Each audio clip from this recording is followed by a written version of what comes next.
ভাই তাবিজ যদি আপনারা চেক করবা এরা আলিম যদি বালা হইন সাব্যস্তর হইন আল্লাহওয়ালা হইন দিনদার হইন এরার কিছু তাবিজ লইতে পারবা তারা যে রকম এটার ব্যবহার করবার কথা হইন করতে পারবা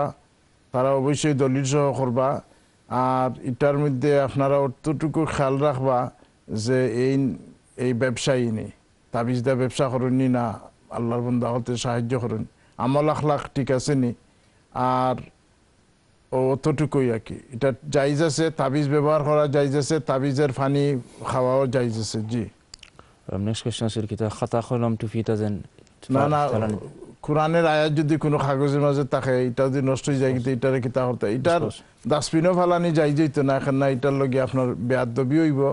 হয় এটারে আপনারা যদি গার্ডেনের জায়গা থাকে গার্ডেনও কুদ্দা মাটির নিচে করতে পারবা নাইলে দরিয়াত ফালাইতে পারবা আর নাইলে আগুন দিয়ে জ্বালাই দিতে পারবা ও তিনটা রাস্তা আছে ডাস্টবিনও ফালানি জায়েজ নাই হয় আপনারা গাতা কুদ্দা গার্ডেন যদি থাকে গাতা কুদ্দা আর নাইলে কোনো নদী যদি দাঁড়ো থাকে নদীত না ফেলাই দিবা আর নাইলে এটারে আপনারা ও কিতাব করি লিবা ওই আগুন দিয়ে জ্বালাই লিবা জি টুপি as well টুপি same okay the third one was within namaz salah এটা বাদে দেন sallallahu alaihi wasallam না না কোনো নামাজের মধ্যে বাহির তো নিয়ে কেউ যদি দুরূদ শরীফ পড়েন তা আপনি দুরূদ শরীফের জবাব দেওয়া সহি নাই জায়েজ নাই যদি জবাব দেন নামাজ হইতো না নামাজ ভাঙ্গি যাবে কি নামাজের পরেও এটার জবাব দেওয়ার দরকার নাই কারণ আপনি তো আরো ইবাদত আসলা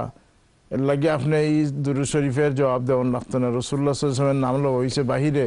আপনি অন্য ইবাদত মশগুল আসলা আপনার লাগে এটা জবাব দেওয়া জরুরি নাই জি জাকাতিল্লাহ